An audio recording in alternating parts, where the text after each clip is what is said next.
If there's an invisible man sleeping in your bed, who you gonna call? That's right, Better Call Saul. Season 3 premiere. We're about to hit it. Go! You're tuning into the destination for TV superfan discussion, AFTERBUZZ TV. And now, let the buzz begin.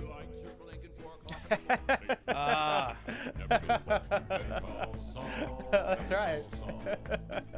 Saul Goodman's back. Yeah, this ain't the Ghostbusters thing. It's actually not accurate. Saul Goodman is not back. That's right. Jimmy is though. Jimmy is, Gene is, Saul's not. Actively, that is not what's happening. That's right. Hey guys, so welcome back to Better Call Saul. We're covering the season 3 premiere on AFTERBUZZ TV, and I am Rick Hong. You can find me on all social media at Rick Hong, RECKHONG, and I'm joined by Zach Wilson. Hey guys, welcome back to the Better Call Saul after show. I'm excited to be back talking about Saul. It's been a long time. It always feels like the two seasons, the 2 breaks that this show's had, but like it's been a full year, roughly. And I'm excited that this show is back. It's one of the best shows on TV. Yes. Just in terms of like the quality that it churns out episode after episode. So I'm excited to just see what they have for us. Wait. So where can they find you? Oh, you guys can find me on Twitter and Instagram at @ZachWilson. Dude, you're so excited that you're like, I don't need to plug. I just want to talk about the show. Yeah, absolutely, man. Or you can be like me, who just binged it and jumped right into it. And I was like so happy to do that because I'm like everything is fresh in my mind. Yeah. And man, this is like it's so great how every season opens up. And this is what I think is the most clever thing about the show, is that it opens up to that black and white sequence where we see, I guess it's Saul. Gene. But it's Gene, right? He's Gene. Yeah, I mean, that's the thing. It's like we just gotta. The only way to differentiate is just call him by what he's known as. Sure. So it's Jimmy, Saul, and Gene. Right. I love these sequences. Like beyond just tying it to Breaking Bad, it's such a unique thing about this show. Because it's a unique show in itself, just being a prequel, but to bookend your to start off each season with this like look forward. Yep. It's like oh god, this one. Oh, well, in honor of this one, I brought in delicious. I brought in Cinnabons. Cinnabon. Or rather, I brought in the supermarket version of Cinnabons because it's not. What, are they going to go to the airport? There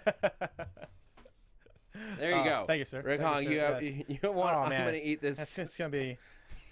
Yeah, why not, man? Here. Why are we not? We're gonna enjoy some cinnamon buns. Oh, dude, it's delicious. And talk Saul. No, wait, that's Hardwick show. But yeah, this was like the most dramatic one yet, because last season's was if you guys don't remember, it was him like trapped in the room. Yeah, he was throwing the garbage out. Saul was like throwing the garbage out, and then unfortunately the little doorstop thing moved and he got stuck in there for a while. Yeah. And he had that whole struggle with, well, I can hit the alarm, but then it will sound the police. Or what he ends up doing is just like waiting it out till someone opens up the door, and then he leaves. Yeah, exactly. But this one, just everything about this was structured like starts off innocent enough, but it's his daily routine. It's a monotonous daily routine of go to the place, you smell the God, this smells delicious. I think if I had to smell it every single day, and like knowing when you go home your clothes smell like this, it would be whatever. But I mean, and it could be considered heaven or hell, depending on how you look at it. Yeah. But this scene it's such. I want to know what happened. I'm so frustrated that we're not just gonna continue this on, because we're gonna have to wait like a year in theory to know what happens to Gene. Because this is so like. It's bad. Like so he's already on the policeman's like radar. And I mean, did you see his hair? Like, Yeah. his hair is, I mean, it's really gone up there in Yeah. in that sequence. It's like, I don't know if it's age or if it's stress. Oh, That's like where the he's hair and makeup job on this show deserves Emmy nominations because, like, if you look at like Bob Odenkirk in the Breaking Bad years versus him in the Better Call Saul years versus him in the Gene years, that's the same guy. Yeah, I know. It's fantastic. But that moment where the kid is like hiding and he is like torn, like, does he rat this kid out? Like, he's probably, in my mind, he's thinking just like, which is the answer that will get them to leave him alone? What? So when you see the kid and he doesn't do anything. The kid goes into the booth, he hides. Did you think that Saul was gonna rat him out, or did you think Gene was gonna rat him out, or did you think Gene was just gonna play dumb? I thought he was gonna play dumb. Yeah, so did I. I think he thought he was gonna play dumb. If you did watch Talking Saul, which aired after I don't know what AMC. show that is. I only know AfterBuzz TV with host Rick Hong and Zach Wilson. Well, I know what it is. But the Peter and Vince, Peter Gould and Vince Gilligan were talking about it, and they were saying that he looks at his finger and he's almost like shocked to see it, that he's doing it. And that's sort of, and like I rewatched it after, and it's absolutely true. I don't think he necessarily wanted to, but he didn't know what else to do. Well, because what happens is because he's nibbling in the sandwich, kind of trying to hide behind the book, and then you see that close up of like that badge, just like in last season. Where you see the door, they show the thing, police may appear, and then same thing for this one, they do that close up on that badge where it says like Omaha Police, and that's what triggers him to. Siri's getting antsy. Calm down, Siri. Yeah, so I mean, so I can see like that little, but it's cool just to see the little, just small nuggets of every time he's reminded that there is maybe police involved is when he doesn't. His reaction is not what he wants to be doing. Yeah. But like then he can't help himself. Like Saul Goodman just like pops out of him in that moment. And that's what I love. Like he sees what he did. He sort of, I think he regrets it, and then he's just like, "Get a lawyer." And I cringed so hard. Just like, "No. Don't do it." But that's not even that bad when you think like what's going to happen now that he passed out at work. Oh, right. That's right. Like they're going to call they're going to call an ambulance for him, and they're going to have to take his name into the system. This is how you get caught. Well, is it do you think it was like a weird stress thing for him to like, or because I was trying to figure out that part of the scene, was it that, or was it maybe he has some malfunction like Chuck does, and that's why he probably not like Chuck does, but like I think like it's probably a heart attack. I would imagine. Oh man, like too much Cinnabon. Too much Cinnabon. But I think it was like the amount of stress that I don't know. Like I'm torn because when he gets back there, he almost to Cinnabon, he almost seemed like relaxed and like happy. Like he was like, "Yeah, I lawyered those cops. Like that kid's gonna be all right because I intervened." And like the Saul Goodman came out of me. He felt like Saul for a second, but at the same time, I don't know. Maybe it was just like he got overly excited, or maybe literally just ate too much Cinnabon. Maybe like almost too much adrenaline or excitement that he's seen in such a long time. Yeah, maybe that's what it's like. That's how he just kind of he's fell been over. Sitting at home reading books and watching like old tapes of himself. Like that's what he's been doing for however many years it's been. Well, my question to you is, I mean, he's not necessarily in a witness protection programming. This is like a It's the criminal version of that. You're right. Is that the type of job that you would pick if you knew that you were on the lam, you were on the run, the FBI, the CIA, whoever, isn't going to help locate you somewhere?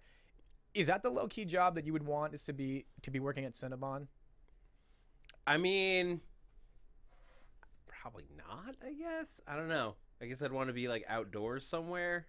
If I had a choice, I don't know if you have much of a choice in this scenario. Yeah. I was just trying to think about. I mean, maybe, hopefully, we'll be able to see how he gets that job or gets to that point. Maybe not, but I just kind of thought about. Well, the like disappearer guy from the last season of Breaking Bad. I forget if it's 5B or 6 or. Yeah, I know, and it's been a while. Numbering is confusing, AMC. But the last season, I think they just he has what he has, and he has the connections that he has. That's what he has. And it's the kind of thing where you don't ask questions, you just go. But the problem is now that he passed out, if he is entered into the system by the police or just the hospital, whoever. Is that going to be enough? How good of a job did the disappearer guy do with his fake information? If they check into it, is he going to get caught? I guess as long as they don't take the thumbprints, right? Well, it depends. If he has a stolen identity type of thing, maybe that's enough. But if he's just got fake paperwork. And at the instant that it's run through the system, it might bounce back. Yeah, no. There's always that worry, right? If he has a fake social security number, it's gonna bounce back at him, and he's done. He's a wanted man. Yeah. So we'll have to just wait and see, I guess. But it plays into my theory. That I talked a lot about last season. I think the structure of this show. Mm-hmm. I think this is a 5-season show. Okay. I think this season will get us right up to Breaking Bad. Nope. Season 4. Because they've never ever ruled out that there's possibilities of seeing Jesse and Walter White. They've said if it was natural, they would do it, and that's not even what I necessarily mean. I just mean but I think that season 4 will see the Jimmy McGill side of the Breaking Bad years in season 4. That's what I think we're gonna get. I think it's an interesting story that there's a lot to tell about where was Kim, where was Chuck, where was Nacho, yeah, right. All these people during that time might have existed, whether they're alive, whether they're dead. We don't know. We don't see enough of Saul's home life in those years. And then I think season 5 is the Gene story. We pick up with Gene, and we spend the whole time with Gene. So in 2 years from now, I can try calling Zach out and saying, dude, that didn't happen. Or I can say, you were a genius, man. You called it season 5, but we're on season 3. So far. Yeah. No, I like that prediction. Honestly, I didn't even think that season 5 would get that far. In terms of them actually doing a full season of seeing Gene. I just thought we would just see him get to the point of where he meets up with Walter or about to meet up with Walter. Only time will tell. That's my thoughts on what the series is going to be. Okay. But we're getting closer. Yeah, no, absolutely. I mean, so let's get back to Jimmy. Yeah, okay. Let's rock it. So now, right, we don't see Gene anymore, but we're back to Jimmy and Chuck, and they literally bring it right where we left off, and I mean, Jimmy fesses up, and Chuck is on a rampage. I mean, as he was in last season. Or at least towards the end of the last episode of last season, he's on that rampage where he's, we initially think that he's sick, but he's not, and then you kind of find out as we see it this episode, he's on a rampage too, and even reminds Jimmy to tell him, "I'll never forget." Yeah, it's a dark turn for Chuck. I mean, we saw at the end of last season that like he was straight up like betraying his brother. So I don't know what he does in this episode. He's like crafting his revenge. Is he? I mean, I was trying to figure it out. So if you remember, here are the two key things from last season. Is one, on their mother's deathbed, she's asking for Jimmy, and you see Chuck. Ugh. You see Chuck not tell Poor old Chuck Jimmy that, Mom was calling for you. He's like, did she wake up? What'd she say? Nothing. And then the other key thing was the evolution of how Jimmy becomes Jimmy in terms of he starts stealing money from the till from their father's business. And so I don't know if it's the accumulation of both things or if it's just one, if he's more mad about the mom dying on her deathbed and, him thinking that he's number one son and he's not number one son, but it's Jimmy. I think it's years of frustration. Like, I think for Chuck, the big thing is that Jimmy was the favorite child, despite being the misfit. Despite being the misfit, despite not doing all the things he was supposed to, Jimmy was always the favorite. And like, I don't think that just was his parents. I think it's probably to everybody. I mean, we see that when Chuck's wife is like laughing at Jimmy's jokes. Chuck gets super jealous. Yeah, you're right.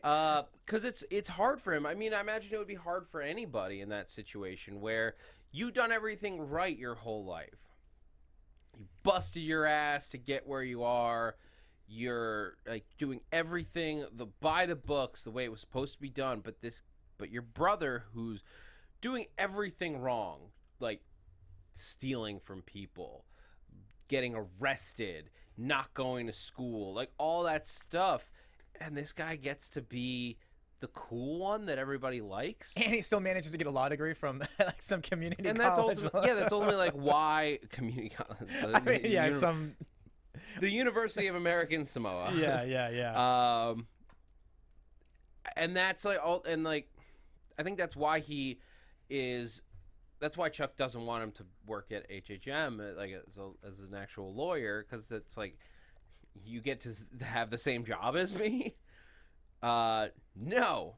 But now it's just that now that he knows that Jimmy like set him up, it's unforgivable. Chuck is on the warpath. Yeah, it's like game on. Yeah, it's screw it. It's almost like we're not brothers anymore. Yeah, and that moment when they're talking about the adventures of Mable was really sweet for half of it. Even Jimmy talks about it. He's like, for about 10 minutes, Chuck forgot that he was mad at me. Yeah. But you can, and like Chuck can see it, and it's totally true. Jimmy's totally playing. He's totally playing him in that moment. That's what you thought? Oh, yeah. Like, that was total manipulation on Jimmy's part, and Chuck sees right through it. Really? See, I thought it was the opposite. I thought Jimmy was just being genuine, like saying, dude, you're right, man, I don't remember these things. It's amazing that you remember this stuff. And then he's just kind of trying to reminisce and bond with his brother, and then that's when Chuck turns cold on him and says, dude, forget this. I'm never gonna forget, and you will pay. I didn't realize that that's the way that you viewed that scene. I viewed it the opposite. That I think that like it was just the way that Jimmy was going, but he reaches in, he starts reminiscing. He doesn't have all the details right, and like every time that Chuck corrects him on something, like he's like, "Oh yeah, that like totally," and like he's trying. It's so clear to me that he's trying so hard to like be like, "No, remember we're brothers," and we like. Remember the good times and like before I like totally screwed you over? Remember those good things? And he's like, yeah, I remember those. Those are great. You're an asshole, Jimmy. Hey, so I'm gonna pose the question to our viewers and say in the comments below, which version is Zach right? Am I right? What do you guys think? Because I'm actually really curious now that you brought that up, because I saw it as Jimmy just genuinely being happy that he could kind of bond, and and if his facts are wrong, Chuck could correct him and say, oh well, this was this and that was that, whereas you completely saw it as a ruse. Yeah. Jay Becker, I think I'm not sure if he agrees or disagrees, but he says that they say that Jimmy puts Chuck first and Kim first, people he loves. So he does so maybe he does put those people ahead of himself at least sometimes. But at the same time, they say I thought the same Jimmy was being nice for Chuck's sake. He pulled the book out of the blue. Okay. Okay, I'm gonna have to go back. I'm gonna have to go back and rewatch that scene. Hold on. I don't know what you're trying to say, J-Back, because now I'm saying that you think you're right and that he was being genuine. Okay. Well, hey, we'll put it to a test. You know, hey, viewers, that's my challenge for you guys watching to see who's actually watching us. Put it down there. We'll even throw it out to Lucretia Lyon next week and say which side did you see? Because I'm actually really curious. I genuinely thought that he was trying to make a bond. You completely thought Jimmy is a shyster, and so I love this. It's 2-1 now. Howard Hamilton is on your side. Nicholas is on my side. So we got 3 people in the chat. All right. Really, great. what it comes down to is, do you believe in the honesty of people? Yeah. Are you a pessimist who believes that people are terrible, i.e. siding with me, or do you think people are ultimately good, siding with Rick? That's why he's Saul Goodman, right? Saul Goodman, he's a shyster. But I know, but they're both shysters. They're both manipulative assholes. I think Chuck is even more of a manipulative asshole in this than we realize. I think the tape thing with Ernesto, I think he did it on purpose. I think he wanted Ernesto to hear that. Because he thinks that Ernesto lied to him about... I don't know what the plan is. So I'll just say that. You're right. He did say that. You're right. He did. You know, gosh, man, this is what I love about this show, and it's why I even love talking about it with you, is because I'm thinking the opposite things that you are, but you're picking out the pieces where, that's right, he did say there was a plan. It wasn't 100% revealed. When he talks with Hamlin, he's like they cut off the conversation, and like that moment where it's like, what are you gonna do with this? Like, it's not gonna hold up in court, which I think we talked about when we did the finale review last season. But like, I don't know if that holds up in court. I don't know what the law was in New Mexico in 2002. yeah. But I'm sure that takes ridiculous amounts of research to figure out. But I can't imagine, but like secret recording, which in most states is not admissible in court. As Hamlin points out, like, can you even prove that it's him? Let alone he's not on the record. So all of these things make it like not hold up in court. It's not going to help them get Mesa Verde back. Jimmy's like a bottom of the barrel lawyer anyway. Who are they gonna like? What are they gonna slander? What are they gonna do with that tape? Or do you feel like it's just at this stage, it's like Howard's almost like, dude, this is just an ex-girlfriend. Let her go. Let her go. You guys are done. Or this is done. All these issues are done. Let it go. Quit holding on to these like little petty things, and that's why his reaction is just all negative as opposed to let's go get him, just like Chuck's trying to do. It's just like, dude, this guy is such a bothersome. He's been so bothersome to us, our law firm, for this period of time. Let's just concentrate on making money and doing something else. Yeah, but then Chuck is like, no. He's still no. Yeah. He's got to win. He's got to win. And I think this was the start of his plan. Like, I don't know what it is. I don't know how this helps him. But if you watch the way that plays out, okay, so he like weirdly asks Ernie to bring him extra batteries. So I guess that thing ran out of batteries. Sure. There's a possibility. I don't know why he needs why does he need the batteries?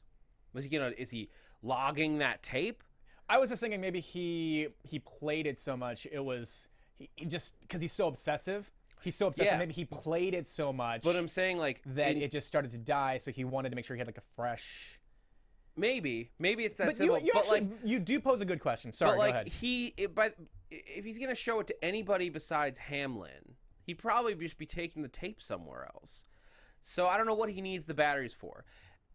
Then, if you look at the tape player when it's turned over, the button's pressed down, like the play button. That's why it turns on. It's already pressed down. It wasn't that he like pressed it down when the batteries went off. It was already pressed. It's like it's like a tape player, because like it's not like your iPhone when you just power it up and it starts playing. tape player, if you held down that button, I know because I built a device to turn on tape recorder with a clapper once. Don't ask.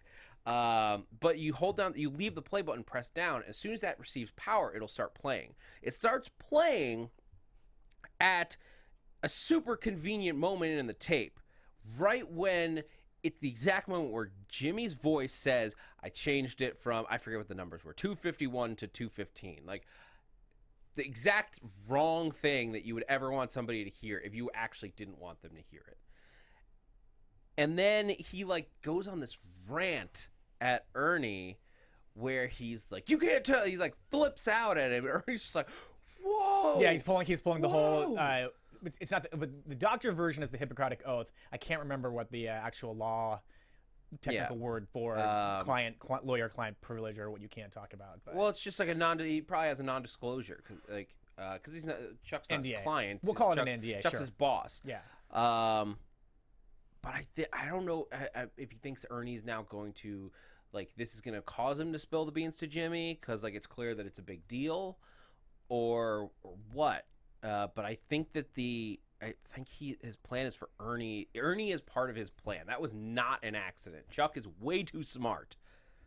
Yeah, because to do that by accident. I can see that now. I can see how he's probably started. If he was able to figure all this stuff out, I can almost see himself rewinding because clearly he was at the print shop talking to the guy. The guy had initially admitted to Ernesto that sorry guys, I'm just rehashing a little bit of season 2 because this plays into this episode, this premiere episode. But and initially Ernesto tells Chuck that he had called for Jimmy, not that Jimmy conveniently was there. But as Chuck's been playing this whole thing out, he's like, I knew it. I was onto you. I was right. So it would make sense that even like that first initial, you were here. You were just here, and miraculously you just showed up. So I do like how you've been putting these like Sherlock Holmes pieces together. I don't trust Chuck. So maybe I'm Watson. I don't trust him. So maybe I'm Watson. You're Sherlock. Maybe I'm Watson. But all I know is I don't trust Chuck. That's the next show. Don't trust Chuck. All right, yeah, right. Don't trust Chuck. Does that work? Don't call Chuck. Super untrustworthy. But yeah, I don't know. There's so many good parts in this episode. What did you think of Jimmy and the Army Colonel? Oh, Brendan Fair. Brendan Fair. If you ever guys watched the TV show Roswell, that's how far back. Oh my God, is that where I've seen that guy before? Mm-hmm. That's Brendan Fair, man. Roswell. I think he was Roswell. He was in the movie Final Destination, the first Final Destination. That's definitely him. But they start going at it, and it's a cool scene to watch because you see how fast Jimmy is. But then you start seeing him crack, and it looks like it's just what it is. He says, "Always on a high horse." And it's almost like, I mean, I'm sometimes like that. Sometimes I'm anti-authority, and I feel, someone tries, like, always on a high horse. But in this situation, it's almost like he sees Chuck manifest himself into this guy, trying to tell him all these proper things, and he's like, no, I like the scene. It was a little weird to see. I mean, I saw Brendan Fair's name in the credit, and it was like a weird little thing to pop up. But if it's about Jimmy just being anti-authority and just having this grudge or this anger, or you kind of see what his whole thing is, like just having this thing against Chuck, then it's a good kind of way to mask it. Yeah.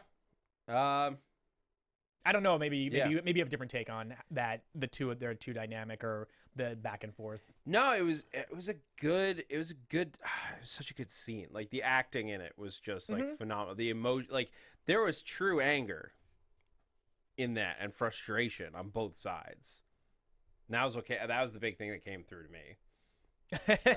What did you think of like how Jimmy reacted? Yeah, I mean because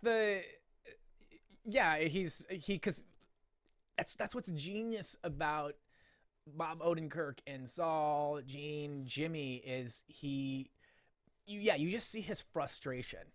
You see his frustration. It's like, what does 8 seconds of a TV show matter? It's like, that's what he says.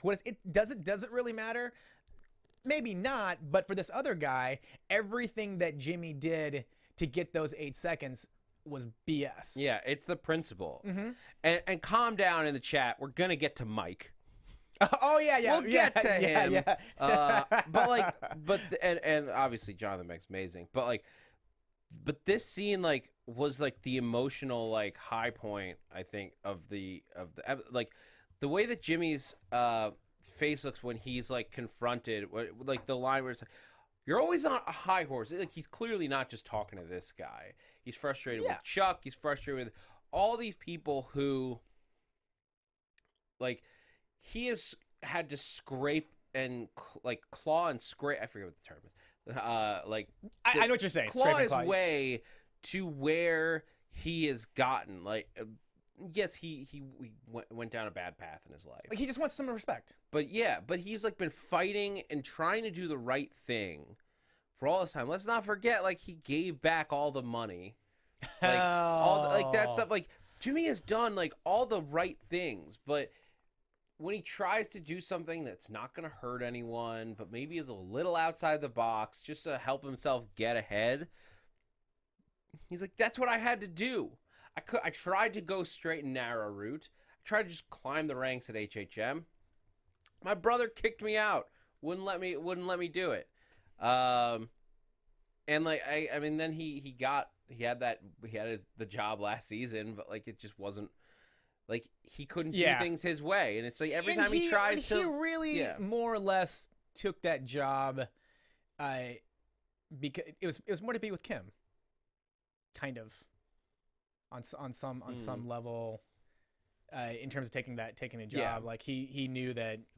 Because initially he knew that it wasn't the right thing, and he walked out. Yeah, but he got convinced to come back, and I think it's just a way for him to be closer to her on some level. Yeah. No, you're 100% right there. Right. Should we move on to Kim? Talk Kim? About Kim? Yeah, there's not a lot that goes on with her in this specific episode. It's not a ton moving forward, but there's good stuff in there. The semicolon bit was really funny.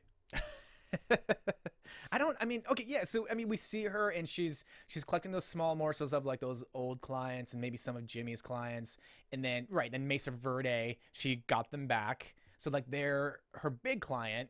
Yeah. And then you start seeing her get kind of what did I write here? I wrote that it's she's feeling guilty because she knows that she didn't rightfully get them back. Because Jimmy had to intervene and screw around with stuff, so she's feeling guilty, and then you start seeing obsess over semicolon period dash. I think that's just her being super nervous about this. This was a job that was screwed up because two numbers got swapped, and there's definitely I think we saw last season there's some weird guilt stuff going on there. I think the semicolon was just she's nervous. She's I don't want to make any mistakes. This has to be perfect. She could have just handed off that packet. Yeah, I agree. I'm sure it would have been fine. She's no, I got to. And I know people that will do this. I got to check all the punctuation, make sure all the spacing's right. I've worked with people on projects where I'm writing. They're we gotta just I gotta just do a search and make sure that all of it's double spaces after every period. Yeah, there's that whole thing on the internet about if you're doing an email, you technically only need to do one period, space, and that's it. Oh man, we don't have time for me to get into this. But trust me. No, but there is that whole there is that part of it. I also just look at it as she's an attorney. She clearly got to where she was doing the jobs that she's been doing. So, getting crazy over just that's those small just semicolon period is dash it period space space? Is it period space? Is it dash dash? Is it semicolon? What is it? What's the to me choice? That's irrelevant, but I do understand the nervousness of crap. I can't because I can't mess this up. Yeah. Other question in that scene, what do you think Jimmy's putting up on that wall? He teases. He's wait till you see what's next. You're gonna love it. Oh wait, as he's painting over the rainbow. Yeah, he teases he's gonna put something else up. Man, I like the rainbow though, because that was a dental office before, so it reminds me. It's a kid's dentist office. It's I actually when they opened up and the rainbow was there. I was you know what? I would almost just kind of keep it for fun, but I don't know. It's a law office. No, I know. I know. You can't have the Mesa Verde executives coming there and being like, why is there a rainbow on the wall? Oh, well, because the other half of the office is for elderly people who are going to die. It's like, well, that's a weird conversation to have. You know, maybe he'll put their logo up there. He'll put the... Maybe. I'm sure he'll think of something. Like, whatever it is, I'm suspicious. It's going to be something insane.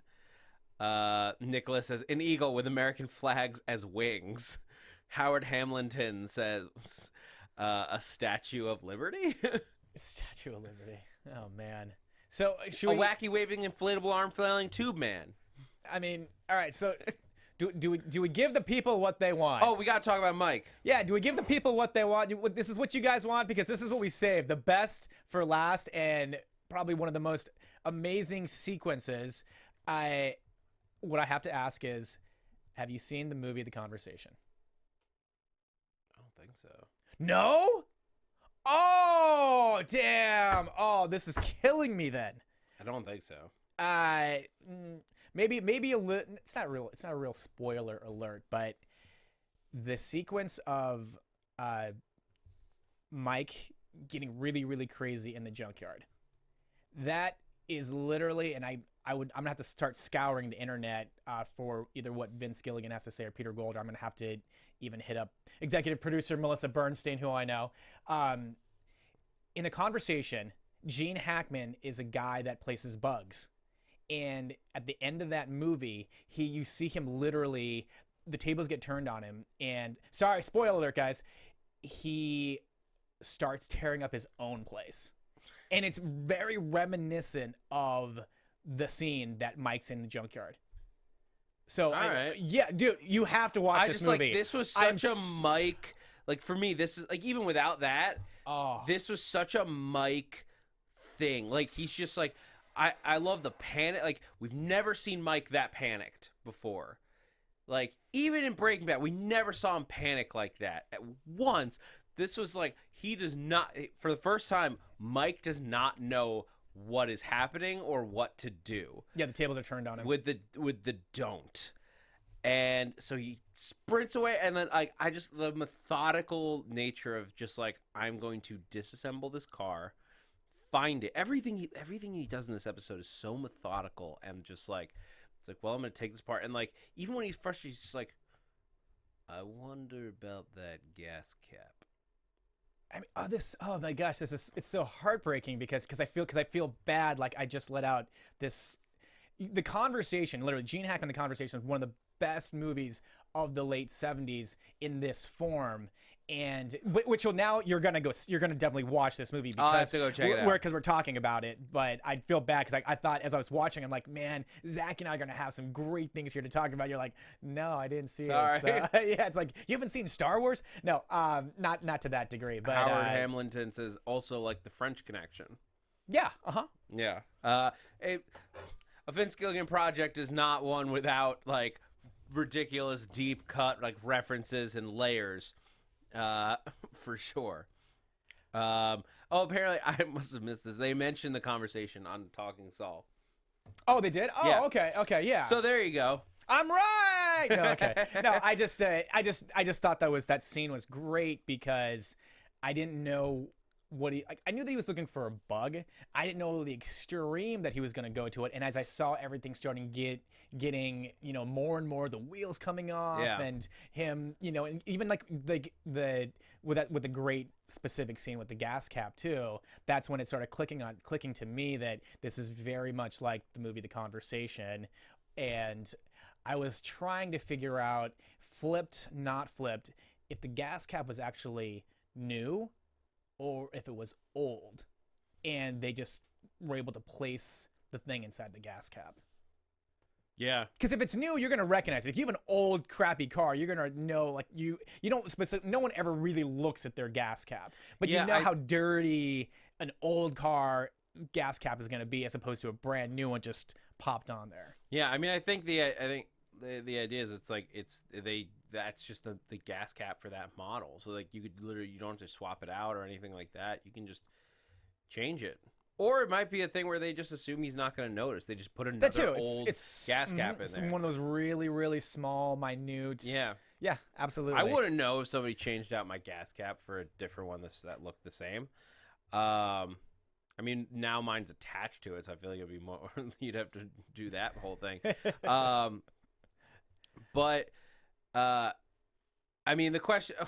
I want to play along and be like, who do you think's following him? Who could it possibly be? It's not like the press and every single promotional thing about this show has told us exactly who it is that's behind the note. It's Gus Fring, everybody. Yeah, it's not so much right. It's not so much of a mystery, but it's still cool. But of course, that's because we've already seen their relationship in Breaking Bad, and we know what he's going for right now in terms of hunting him down. Or the question is, what does like Fring or whoever if it's not him immediately doing it, it could be like his underling or somebody above him. Like, we don't know. Like, why? Like, what is it that stopped him from taking out T.O. last year or yesterday? Yeah, exactly. Has it really been a year? So what do you? There's a question just for clarity. Wasn't it a universal gas cap? It that was that too. It was a not model specific but make specific car, because it would be for a like most gas caps, to my limited knowledge, is they are specific to the type of car. Yeah, at least so that you need slightly different ones that click, ones that don't, like all that. Yeah. I mean, yeah, especially like specific models too, like Ford, Chevy, Toyota, Honda. They're all going to have their little different nuances, slight nuances. But it would be easily swappable. The question is just whether he would notice.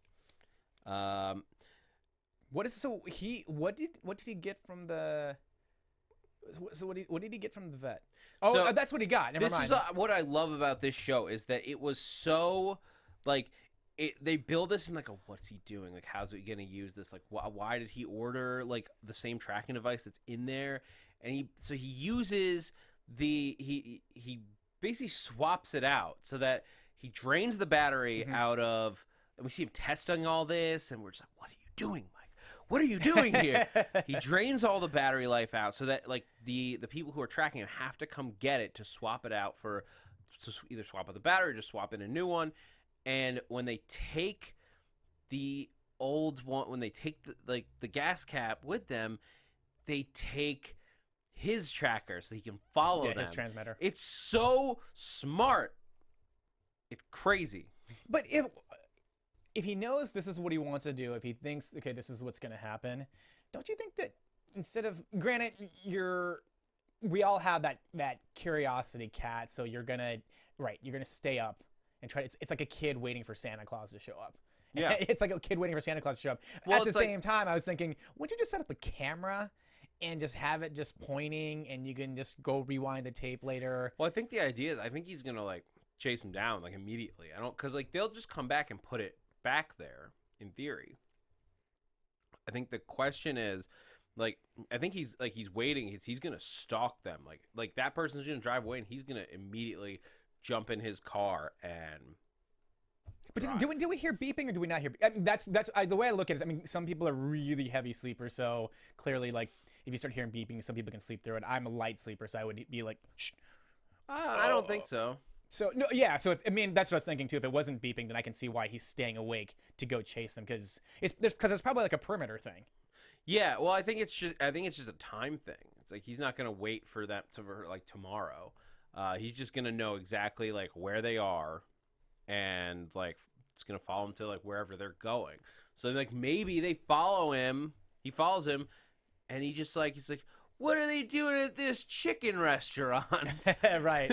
Or this giant laundromat? No, that's a whole different thing. Okay, so I'm gonna get to two things. Is were you satisfied with this premiere? I really want the next episode. Okay, then you're satisfied. That means you're satisfied. Yeah, I mean, it sort of felt like this is such a serialized show that like I'm left wanting more. But of course, like, That's the point. No, but that's a satisfactory season premiere, because sometimes you can watch one, and if you're not savoring, you're not hungering it, you're not, I want more, then it's like, it was okay. So this was a good season premiere. Oh yeah, I mean, I'm like ready to go. It sort of fluidly just connects from last season, except for the Gene stuff at the top. Which I'm also left wanting more from. And that we're gonna have to wait. That's the only thing that's frustrating. Is like yes, like I love that there's that we're just like driving right through cliffhangers. I sort of do. Cliffhangers are a double-edged sword. Like at the same time as like I'm ready for the next episode, I'm also like, I would love a little more, to be given a little bit more from this episode. In this episode, just like I wanted more of what comes next, like tonight. Like more of a completed like episode, but like that's just the style of the show. Like I'm gonna have to come back next week, and then eventually like people who are binging will just get to like watch it all and enjoy and thrive through the whole story. It's like it's the difference of modern TV is that like you have to build for a weekly audience and for the binge audience, and those two are very different viewing experiences. Yep, I agree. So I think the bingers will like. Probably, assuming that next week's episode is like on par with this one, we'll just be like, those were the best episodes, so good. I'm just like, can I get it already? I want it now. Give it to me now, AMC. I don't have the patience for this. Okay, so we'll go from there to, I was very satisfied. So predictions, and did you need do we have the? Does it fit we're running a long time, but like I think we could just check it out really quick. I just thought this was a really cool thing that the show is doing.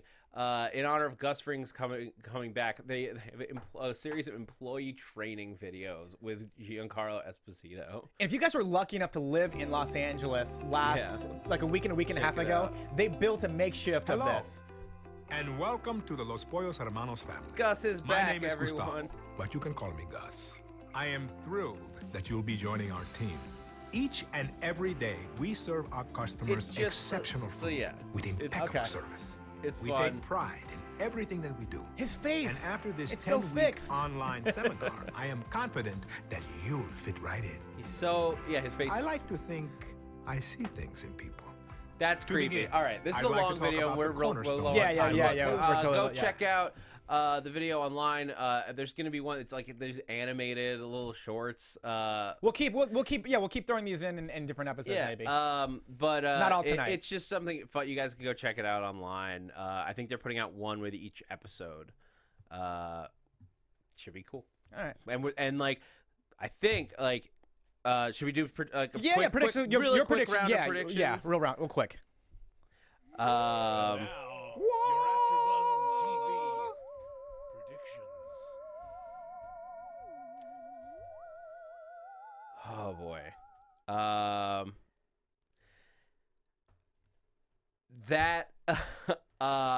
Next week it looks like we're gonna get Gus. Yes. Unless we got him a little bit in that little promo there. We got animated Gus. We're gonna get real Gus. Yep, I agree with you. Young Gus. Oh, what's it gonna be? A younger Gus, yes. A younger Gus. Yeah. And well, I just mean, what's it gonna be like? Like how? Like what is his level of like? He's always calm and collect. Yeah. He's scary, calm and collect. Never really loses it, especially when he's meeting somebody for the first time. It's very calm and collect. Customer service, how are you? I think we're effectively going to see a similar series of beats to what we saw in Breaking Bad between him and Walter White. Yeah. Where he like invites him over for dinner. Yeah, that's what I'm telling cook you. This with me. Something calm and collect. It's just that, but like, we're going to see what happens in that relationship if it goes positively. Where, because Mike is like in with Gus when we pick up with him. So I think this is like, all right, I can be like, I think Mike's gonna be very slowly, hesitantly like, I can be on board with this. I can do this. Like, and Gus is probably gonna be able to offer him real good money. Okay, my prediction will be that we'll see the unveiling or the slow rollout of Chuck's plan to screw with Jimmy, or to actually make him pay, as he says. So. We shall see. I already gave my prediction that this is all part of Chuck's evil plan. Chuck is really the Joker. I don't know. The Joker. No, Chuck's just All right, guys. Dude, thank you so much for joining us tonight. I'm Rick Hong. You can find me on all social media at Rick Hong, RICKHONG. I'm Zach Wilson. You can find me on Twitter and Instagram at @ZachWilson. Also, be sure to check out my other after shows on AfterBuzz TV. Agents of S.H.I.E.L.D. on Tuesdays. Leftovers comes back this Sunday, as does Doctor Who. Oh. It's going to be a crazy back-to-back Sunday night with those two shows that are very, very different. So join us here. Cool. We'll see you guys next week, and I think we'll be joined by Lucretia Lyon. From executive producers Maria Menounos, Kevin Undergaro, Phil Svitek, and the entire AfterBuzz TV staff, we would like to thank you for listening to the AfterBuzz TV network. To watch or listen to other after shows and post comments or questions, be sure to visit AfterBuzzTV.com. I'm Sir Richard Wentworth, and this has been a presentation of AfterBuzz TV. Better call you later. The views expressed herein are those of the hosts only and do not necessarily reflect the views of AfterBuzz TV or its owners or principals.